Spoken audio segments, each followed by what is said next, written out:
Okay, we are live. Maybe let's go through the bugs I introduced last time in the circuit and then the other things I found. Let me share the screen.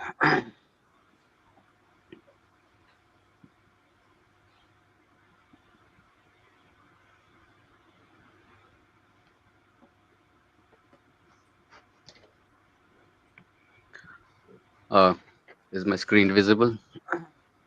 Yeah, Yes. lot of Yeah, so on the squiggly left lines. side is, uh, what am I audible? Hello? Yep. Yes, you're audible. Yeah, so on the left side is the 1.1 version which I got manufactured last time, and this on the right side is the current state of the changes I'm making. Uh, so yeah, so the bugs. What were the bugs? Let me see. Yes, the motor sockets.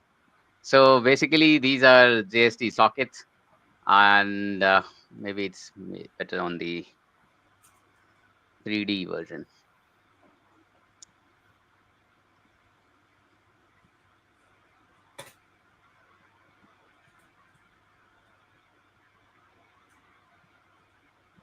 Yeah. So these are the JST PH sockets.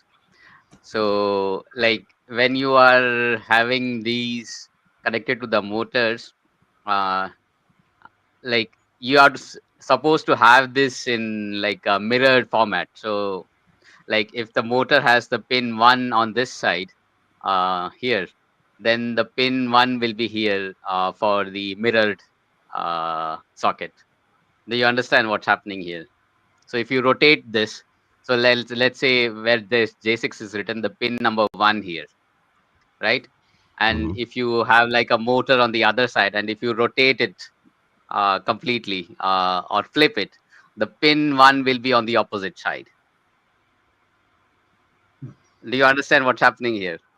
So Or it like, needs to be mirrored because it's yeah, it's like, yeah, yeah, because since they are like facing each other, the pins will be mirrored. yeah. So what the Tumblr guys did was, so I'll show you here. This is much more clear.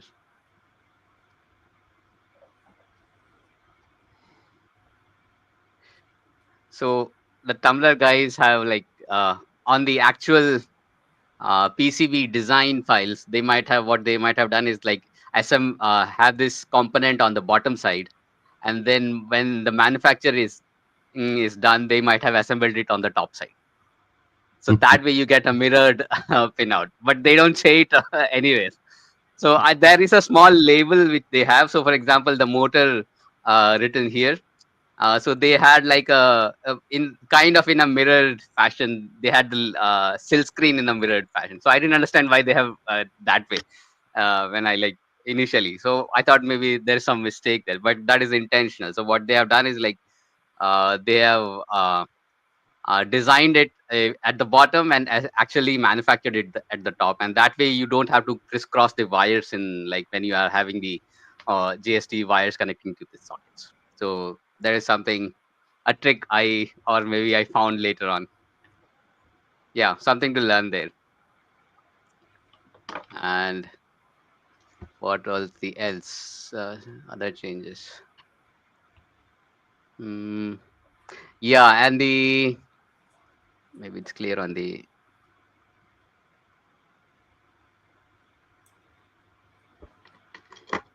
so the switches, these are n channel MOSFETs.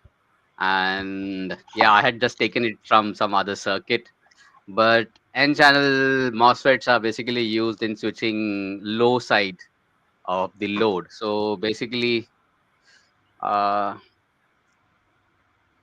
maybe this is much more. So this is the Gemini chat I shared with you guys. It should be there somewhere. I can share it again. So what I have is, yeah. Do you understand this ASCII diagram? It's not very clear, but so like once you have like the,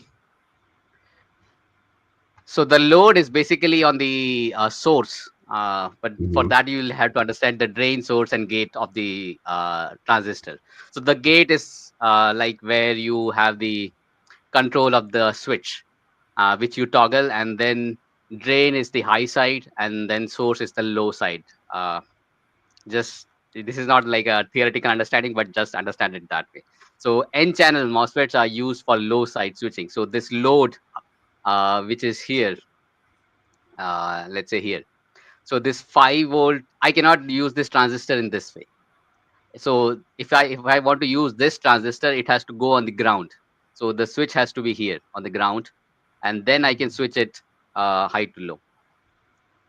So then the current will flow, because right now this configuration becomes something called source follower circuit. So the voltage here will follow the voltage on the gate here. So the voltage I get here is 2 volts. uh, so like the transistor is not fully turning on, because like for example, when I try to turn when I turn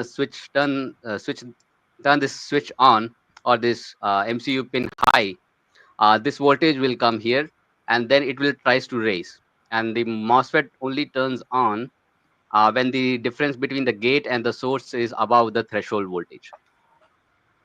So when this goes high, like it will try to reach here, and then the difference uh, b- between them reduces, and then this will turn on the or turn off the switch. So it does not fully turn on the MOSFET. So what I get here is like it will be like 3.3 minus the threshold voltage. So I get something like 2 volts here. But if I have the same circuit on the ground side, so it will be, this side will be ground, and then when I turn this on, it will fully go to the ground, and the circuit will flow. Mm. So that way, like this circuit is basically used for low side switching. How did you figure this out?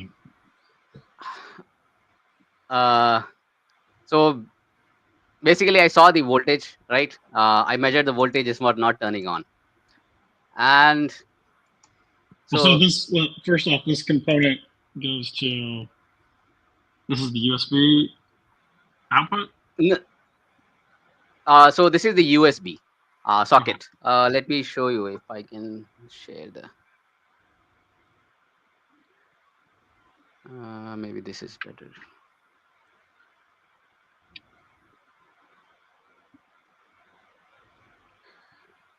uh, so this is the USB socket. You see this J6. Mm-hmm. uh, so maybe let me check.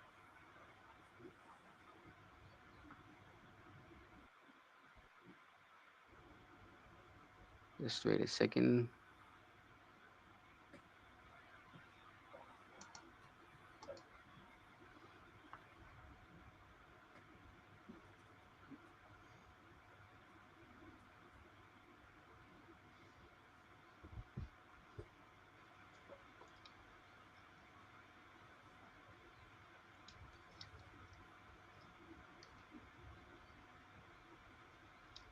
Okay, is the board visible Yep. now? Yep. Let me make it bigger. No. Yes, it is. This way. Yeah. So this is the USB socket here, this one. And this is what I'm powering the ESP 32 ESP-I with. So there is no data lines connected. Mm-hmm. So only the 5 volt and ground is connected, right? And this small, this is the transistor here. So this sort of circuit can only be used for like low side switching. So you need to know some basics of electronics, because I think now the board has kind of become a little more a graduate level course. So this sort of circuit generally you have like it in like design courses of master's level degree. Uh, so these are some of the things are, but like these days, if you ask in like Chat GPT, you should be able to like get it, at least the direction where which you are going. But this sort of circuits like this is like a graduate master's level course, at least what I have seen like people design these, because you have to know the basics of electronics already So, to like kind of debug this. And yeah, the And same so you plugged in whatever you're going to plug in. It wasn't working. well, You here's a measured the voltage and question. it's too low, and that's the path that you followed to finding the bug.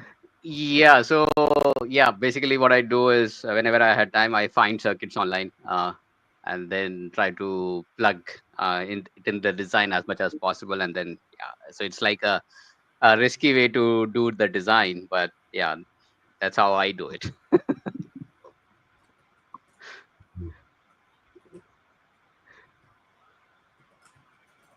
Let me share the screen. Uh, Today's day and age, we have to ask, how does ChatGPT help? So if you let's look at the chat I had, right? So if you ask how, so this is the question I asked. I want to connect it to the USB A and 5 volts. How do I do this with the N channel MOSFET?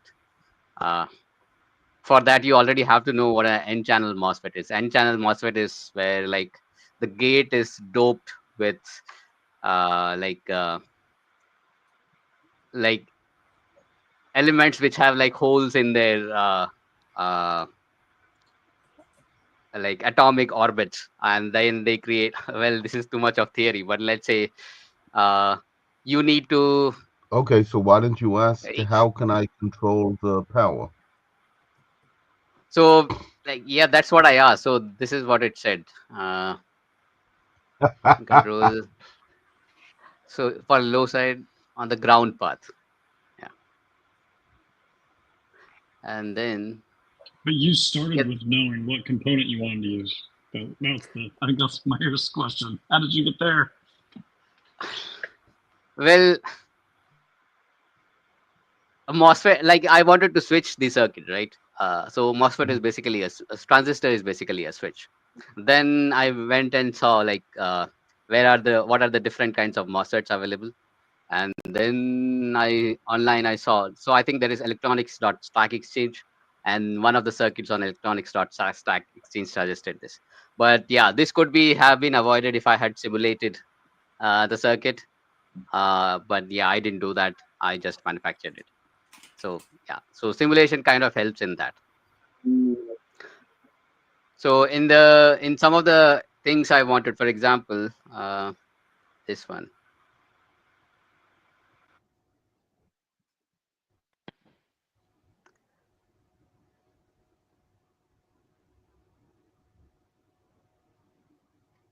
Where is that? Yeah. So I added this NeoPixel RGB lights. So NeoPixels are like addressable LEDs, so Wait, but you can let's connect them do the in. process. Sorry, what? Hello. Mayor, you were asking something. I was saying, let's start it, from the beginning. Something like, how can I control the voltage coming from the USB? Yeah, my connection seems to be very bad. Uh, I'm saying, can we ask, uh, like I how think does like if we one let's try it control with ChatGPT. voltage from USB easily? And No, then you ask don't him for control. details. Uh, like you don't.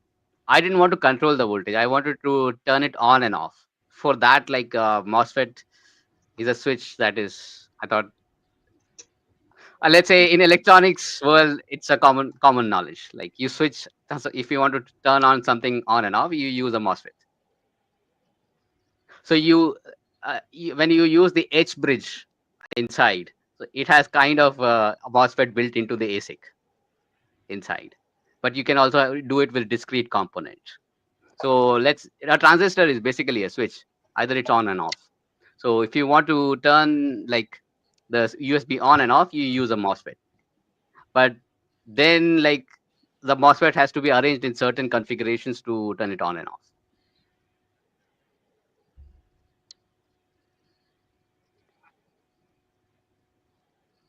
Do you understand what I'm saying,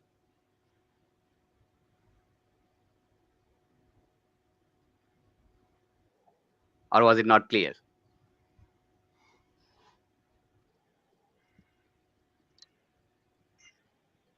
I think his internet is not going so well. Am I audible? No, you sound fine to me. Yes. It's Mayor. Seems Mayor is stuck somewhere. Yeah. Maybe the video looks fine though. Maya, Yeah. can you hear us?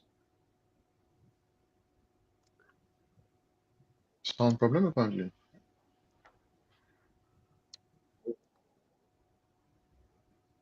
Yeah, but what I was saying is like you can ask Chat GPT My, for my connection's explanation, really and bad. yeah. So what I was saying is Chat GPT is, I think, good enough to give you like the directions if you know some of the keywords. So like I started with that, right? So when it was not working, uh, so these are like some of the common transistors suggested on electronics.stack exchange. So when I searched Google, it said, okay, either you use this transistor or this transistor. Generally suggested one is this one, BSS 138. There are some differences between them. And then basically you could ask, if I want to turn on a voltage on and off, then what do I do? So there are also YouTube videos on this. I can send you one or two, but basically this is how you start. But then, yeah, I think I what saw when you else? were scrolling around, it did have a warning about how much current. Okay, yes, that was another thing. So basically, this LDO.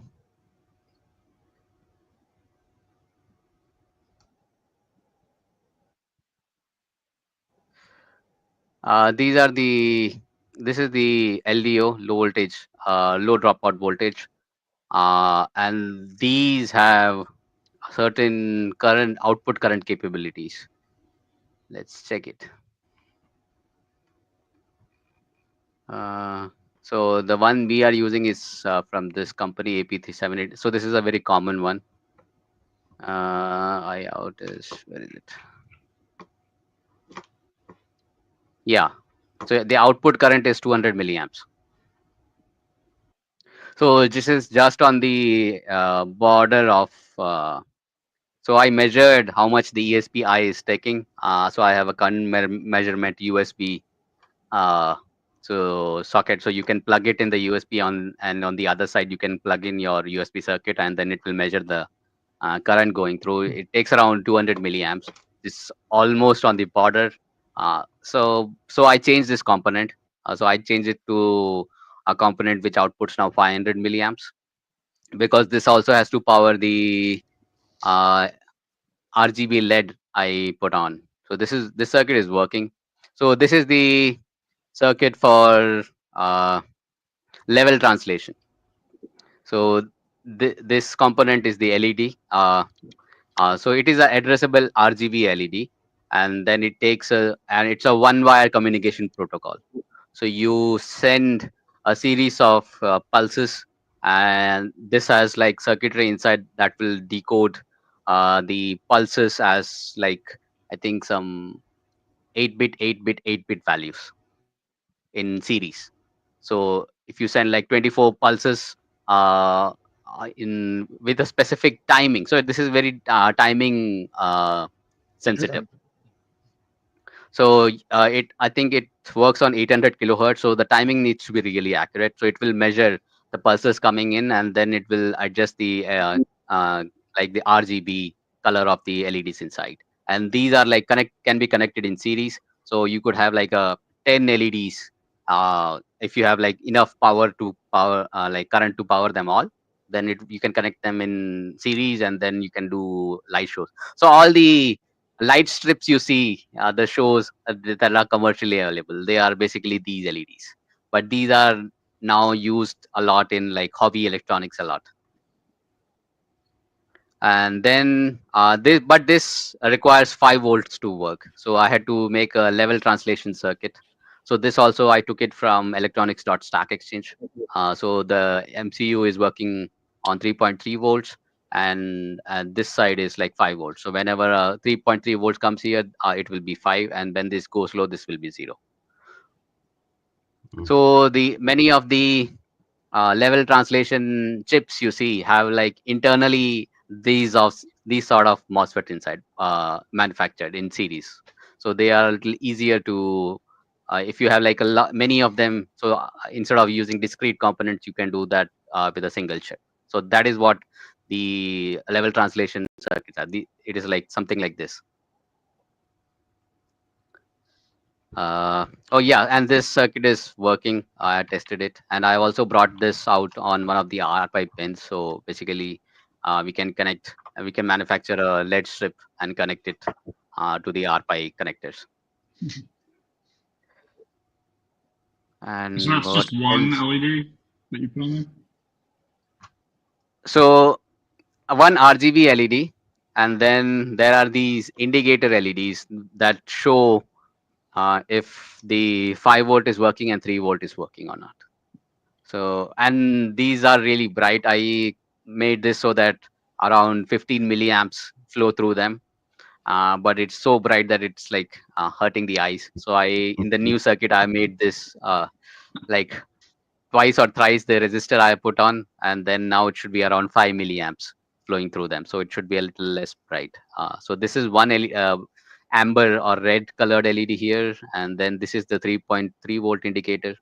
So this also was really bright, configured for around like 15 milliamps or something, and too bright. So I changed this resistor,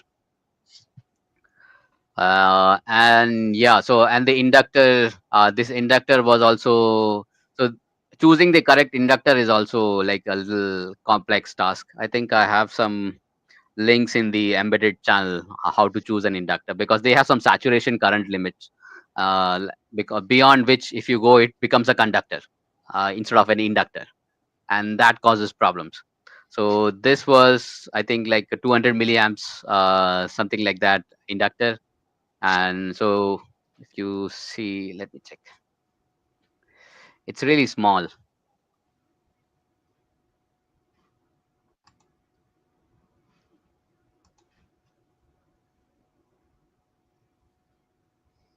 So this is the inductor, this L1 is the inductor. It's really small, but on the new one I have changed the it to have like something around 1 ampere inductor.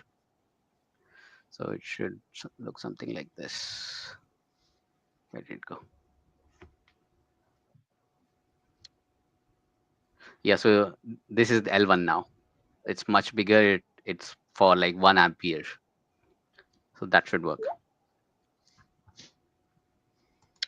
And what are the other changes I made?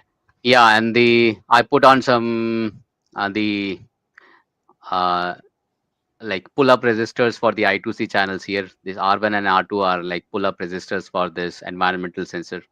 So they pull up the 3.3 volts to a really good, near almost near 3.3 volts, and the communication is really working well for this.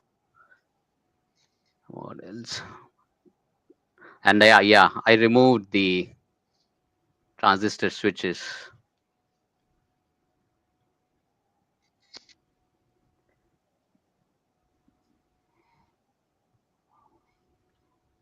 Yeah, if you see here, I've removed them. So I think like man, that's why, like, for example, the MPU has its own LDO, right? So basically it's easier to control the so many of these LDOs comes with the enable pin. So in the new version, what I've done is like, instead of using the a transistor to switch it on and off, I'm directly turning on the LDO itself. Here is the circuit.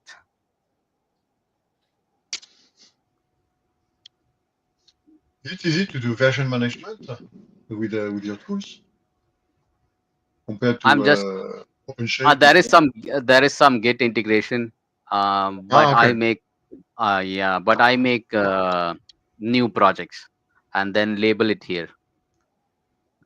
So basically, I have a common folder in which I have like 1.0, 1.1, 1.2, and they have Mhm. like different, because they also generate manufacturing files, production files. Yeah, so I don't want to mix them up. So Okay. basically, I create a copy. I save this. I saved the old project as a new one, and then started making changes there. Hmm. Thank you.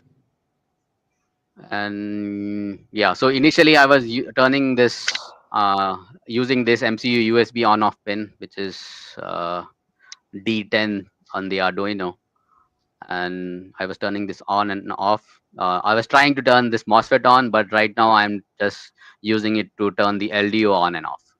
So I'm calling it 5 volt on and off, and then turning the entire LDO on. That's why if you see the accelerometer breakout board, it has its own LDO on top of it. So it's just easier to like use an LDO than to build, because this LDO also has a MOSFET inside. So yeah, this is just extra circuitry, this MOSFET. And what are the other changes I made? Yes, so I basically, since I wanted to add the 5 volt for the Raspberry Pi, so I copied this circuit and just changed the uh, 3.3 LDO to, or the switching circuit to a 5 volt switching circuit, buck converter. So right, if everything works, the RPi should also be able to be like, we should be able to switch on the RPi on and off with this. Uh, it looks like this now. So this is the uh, buck converter circuit for the RPi. This one here.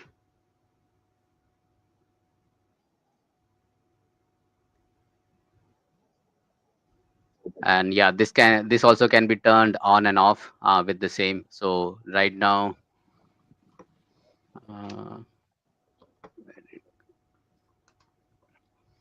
yeah, I was using RPi on and off initially for turning on the transistor, but now I'm directly using it to turn and on and off the buck converter here.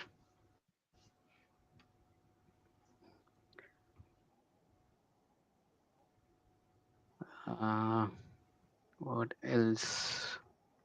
I think yeah, these were the changes. Then mostly it was most of the time is going in actually laying it out properly. So this causes a lot of layout changes. So this is the new layout. What are you looking for in optimizing the layout manually? The circuits have changed, right? So basically, this is the part I have done. This one. Yeah, but the basically one of the optimization factor will be to that there exist a route, right, between the different components. That's done by the tool, right?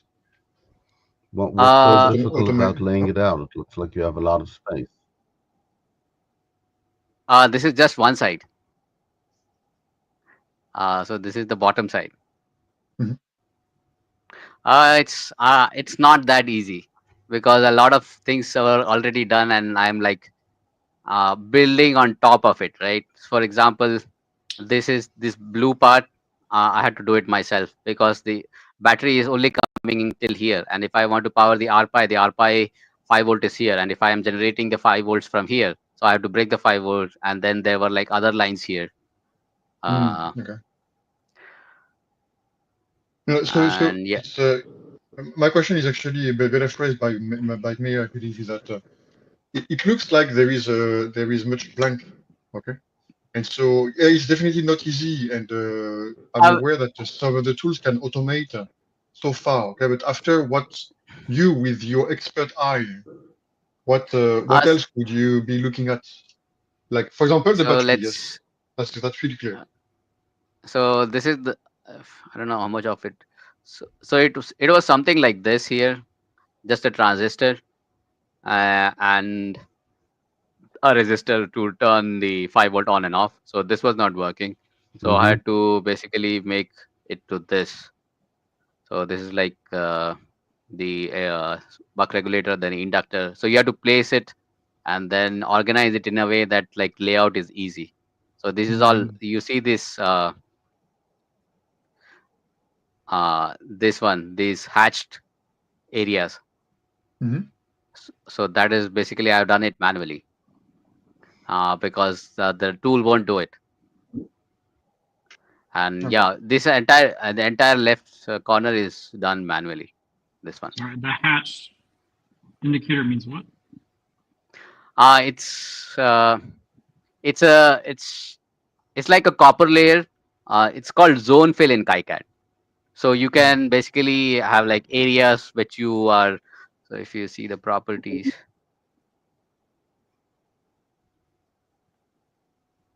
uh,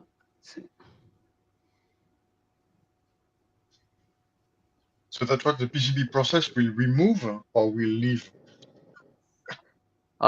no, it will fill it with copper. Ah, okay. Ah, But okay. like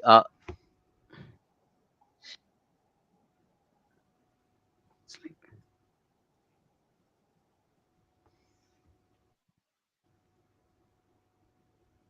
so you see when you are when you use this tool, where is it? This call on the this blue zone fill, and then it will give you which uh, net you want to connect it to. So I connected it to this, and then there are Mhm. some rules here which you can basically fill in, and then when you see when you do a zone fill, So you're it will not just basically using fill. the ground zone fill everywhere. No, so you can basically when you do a zone fill, this will automatically fill with a copper layer that is connected to 5 volt RPi, Mm. Mm-hmm. But and this why is is the so sorry, but why is the area looks why does the area look so large? because it has to carry. It is made for 1 ampere current. Ah, So I okay. just made Okay. it large. So it the thickness depends. For example, if you see the Hmm. battery lines, they are made for 3 amperes. Okay, so that will So for given yes, you thickness. yeah. So when I had done the initial design by them, they asked uh, how much is how much current does each line have to carry, and then I said the battery line has to carry around 3 amps, three and a half. 5 volt has to carry like two and a half, and then 3 volt has to carry like 1 amp. Uh, 1 amp for 3 volt is already a little high, but like I just to be safe. So and then Mm. they had like all these thicknesses. So they did the battery lines, and then I'm continuing from there. So I think there is some, yeah, you could do some calculations, but I think the engineer there might have a good idea of Hmm. the current because they are doing it on a daily basis for different kinds of boards. So they might have like a thumb rule. Okay, this much current, this much thickness will do. Mm. And they also ask for the copper weight, how much you want to use the copper weight. Like yeah, but like I just assigned it to them to decide what's proper. For example, uh, this is the 5 volt line thickness here they had made, but yeah, Okay. so I made it a little thickness less here. But also, you're using some solver in one of those tools, to help in the basic layout, and after you optimize it based on your expense and so on. uh But they may be using a different kind of solver as well, no? uh no, I don't think they have used any solver. I think entire the first version I got, I think most of it was done manually. Ah, So okay. Wow. the first iteration they gave me, it wasn't done in stages. So they placed all the components at different places. So I had done a basic routing, KiCad's free routing, and then given it to them. But they removed the entire routing I had done, and then basically they asked me for the components placing. They kept the sockets at the places I wanted, the switch I wanted, and yeah, the Arduino and the motor controller and the accelerometer at the same places. And then these LDO and buck circuits and transistors, they asked me, okay, is the placing of the components good enough for you? and Mhm. then after I confirmed the component placing, they did the routing. And yeah, I think most of it was done manually. Okay. And so I think So now it's like the third iteration, right, with them.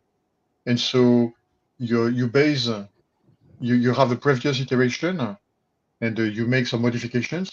So they may modify it again, right, based on what you want. no, after the first iteration, everything has been done by me. So only the first like version, I think it was 1.0. Mhm. Even in 1.0, I had made some small changes and added the environmental sensor.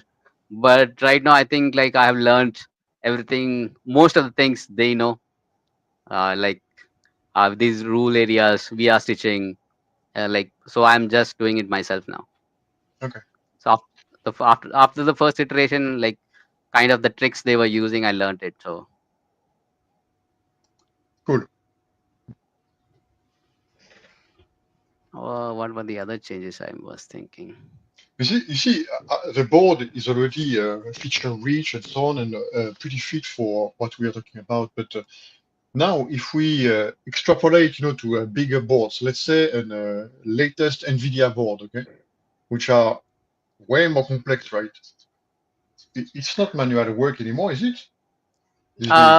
I think it might be done in part. So this is already becoming a little more crowded. If you see the schematic, it's Mm, not very easy. So there are ways to stack this.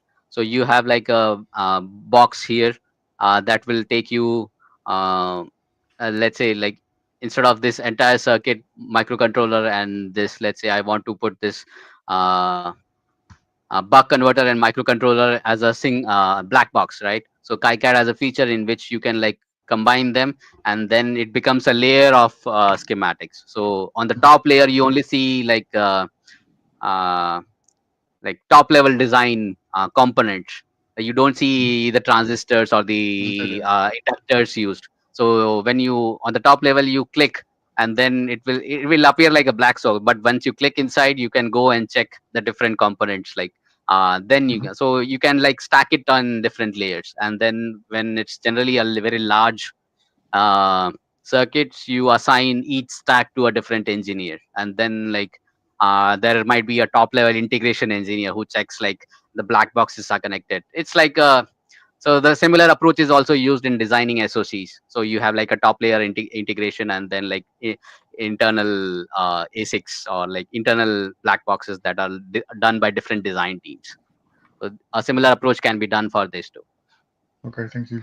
It's So very yeah, basically, yeah. So right now it's already becoming like difficult to find the components where each component is. So I might just like organize this after uh, before getting it manufactured or after. But like right now it's still manageable. But yeah, but like if this circuit works and everything is working properly, But this it's actually a will pretty be enough. small board. Yeah, the one of the constraints like I have put myself is not use anything below 0603 component dimension. Like this, all this can be even made it smaller. Like if you and a lot more things can be put on the RPi hat. But like I am not going below a certain dimension of the resistors and capacitors or inductors, because then you are basically not able to see uh, the components and desolder it. Let's say like if somebody wants to repair the LED, right? So you can basically desolder the LEDs and then buy. So you get LEDs from Amazon, 0603 LEDs from Amazon. You can desolder it and then solder it yourself. And you can also do this for the LDOs. Let's say you have like a breakout board that is not working and it has a like a LDO working on it. So and then you can just replace this LDO by desoldering this and the other one. You still need some soldering skills, but yeah, it's still possible to repair this uh, board. So that's why like it's limiting the number of components we can put on the board. Like if you go full engineering mode, then like yeah, you can put a lot more on the board. But this is like hobby thing, so I want to make it so that others can also repair it if they want it.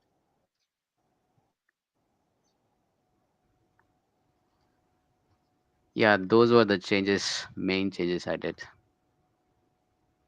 Hopefully, no bugs anymore. Yeah, but this socket thing was something new I learned. Really.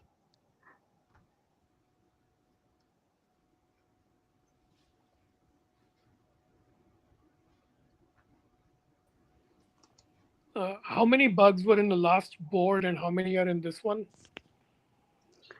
Uh, the first one, like, yeah, the LDO was not working. Uh, and then, so what else was there? The I2C was not working. The sockets were wrong. And one, two, three. And yeah, the transistors were also not working, but like I couldn't test them because the 5 volt was not working. So it was connected, it was like a series of connection. So I couldn't find the bug in the transistor because the 5 volt was not working. So it could only have been found if the 5 volt was working. So the LDO was not work. The LDO circuit was right, but there was a mistake in the BOM file. Because like I had chosen the same footprint but a different component number. So that was a mistake on using getting the correct BOM component number in the file. That was a manufacturing mistake, not a circuit mistake. And this transistor was a circuit mistake, but the components were right. So I guess the background question I'm asking is, even though it's only two iterations, does it feel like you're converging towards zero error, or you're Yeah, also so I expanding think, features at the same time, right? You're adding features. yeah, yeah. It's a race between more bugs versus more features. So at least like I think the first one had four, and the second one had one, two, uh, two and a half, I would say. So yeah, it's basically converging to zero. Uh, but like I wouldn't design another one after this. I would just design another one with like if there are no major bugs, obviously. I would just design the one we actually want, the one in which there are no breakout boards. So I would design one with actually ESP32, not the Arduino, and not the uh, motor controller as a separate breakout board, but directly on the board. And yeah, so then that way we can expand the features a lot. But maybe this is good enough. I don't know, because this already like if it's working, then we should be able to control the motors, the RPI, and connect to external LEDs, lidar scanner, and some SPI or I2C sensors. So already quite a lot.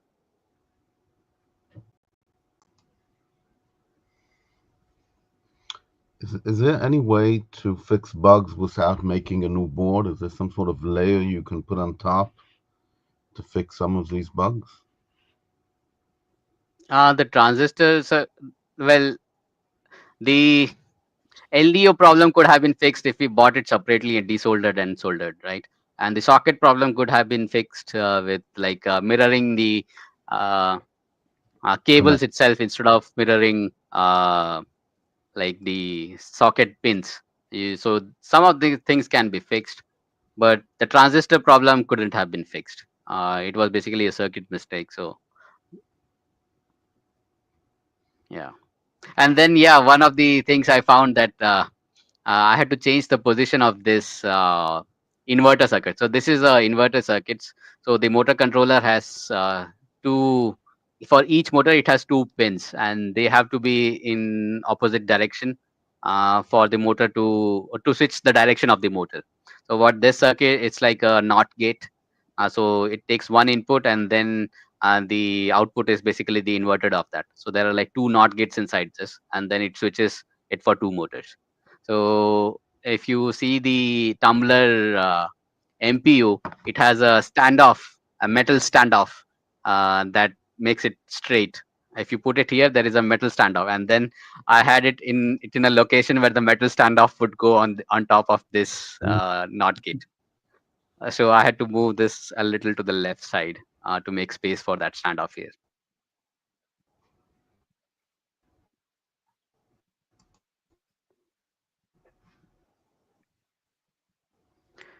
Yes, yeah, I think I discussed all the changes I did.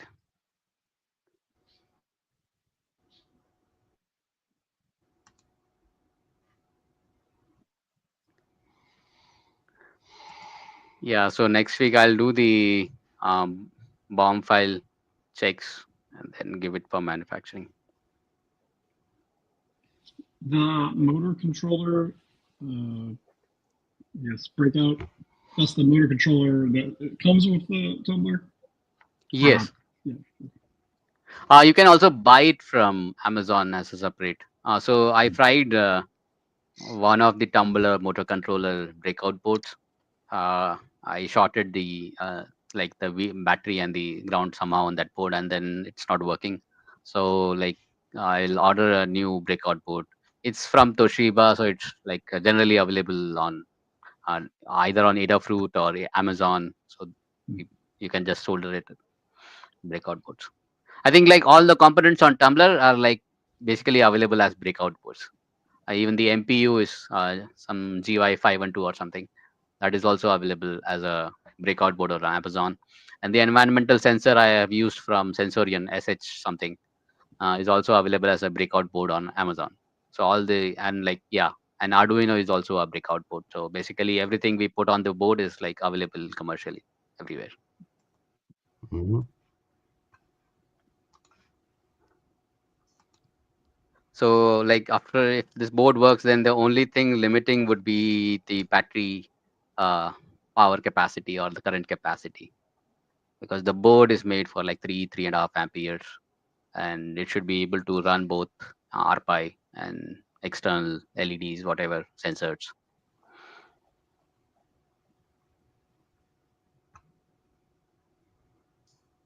Yeah, I that was enough, I think, from my side. But yeah, Eric did the mini app, and it's running on the digital Ocean instance I had. So I think Eric has set everything up there. I think I went to the yakrover.com. I had bought yakrover.com domain names last year. And yeah, and the DigitalOcean instance was running behind it. The plan was to run it behind that yakrover.com last year at DevConnect, or sorry, DevCon, but it was not like working at that time. But right now, Eric has made it working. So that's nice. You did buy also 3 domains, right? Yeah, I just bought it together. So right now only yakrover.com is configured because for Farcaster, for mini apps, it's this is very strong, very strong. It's a strong, chain of trust. Okay, we have to specify exactly which domain we want to use. I didn't look into having any alias. Okay, anyway, now it's working. I think perhaps you can all see them in your Farcaster account somehow. Okay, I, I don't know whether we have to register. I did not register anywhere, to make it public or whatever. It's configured and it's hooked basically. Something just interesting that I mentioned on Discord is that they've automated. You remember we reviewed the stages now. I presented a few tools, the manifest tool, the preview tool that they are using now to set up this chain of trust basically. Okay. Now they have automated a lot of stuff. Okay.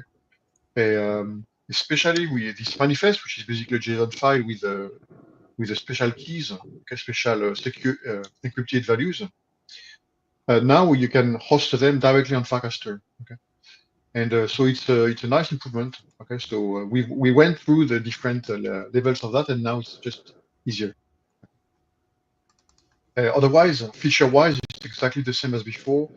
The payment with Paycaster is still not working because I still cannot find how to get the user ID, okay, or the FID, how it's called.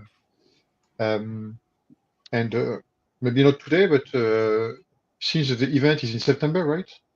Where you want to use it next. Anuraj. Yeah, we cannot hear you.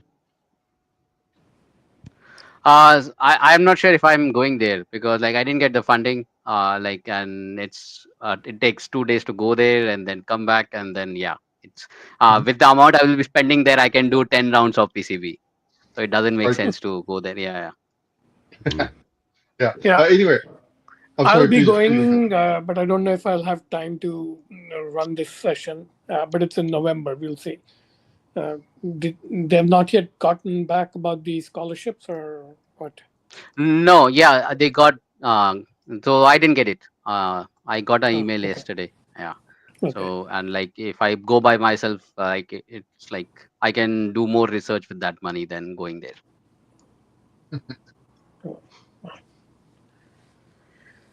So anyway, it's available for demo.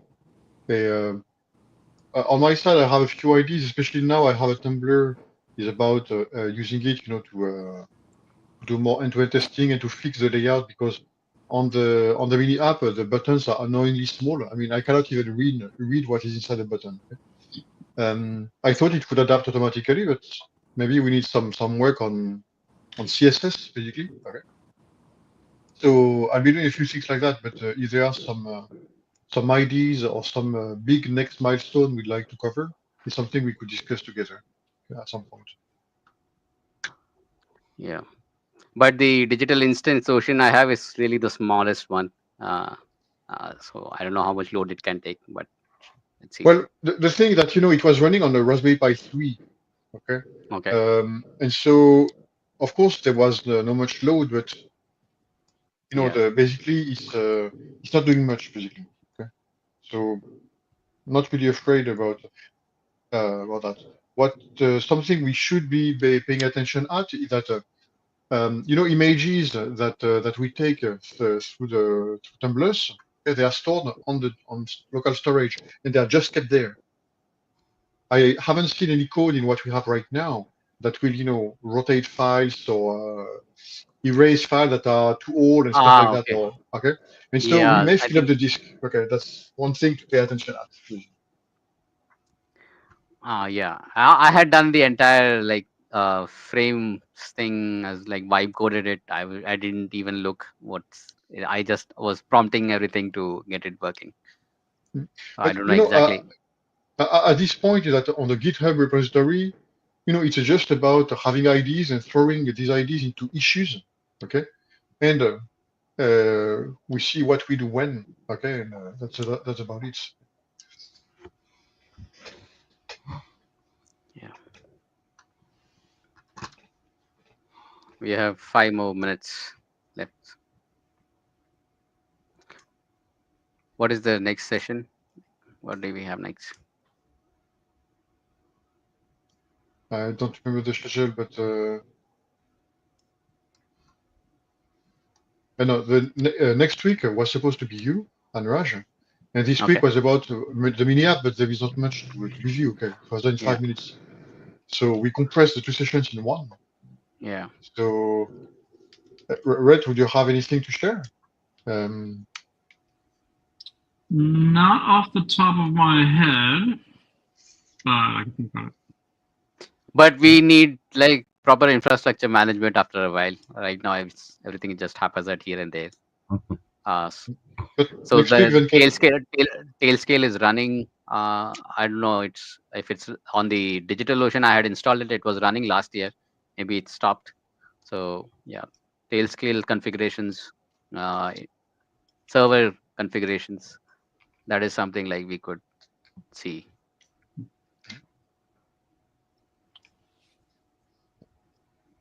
I so always like the concept of doing live work sessions. So if we wanted to solve an infrastructure problem live, I'm down with that. So given Venkatesh cannot join like next week, shall we have a software session next week on Yeah, we can Tested or try. whatever? Yeah. Software or infrastructure, let's say. Yeah. Okay then. Okay. Okay. See you next week. Thank you, Anuraj, for Okay. the whole team. Yeah, no problem. Okay, bye. Bye. Good night.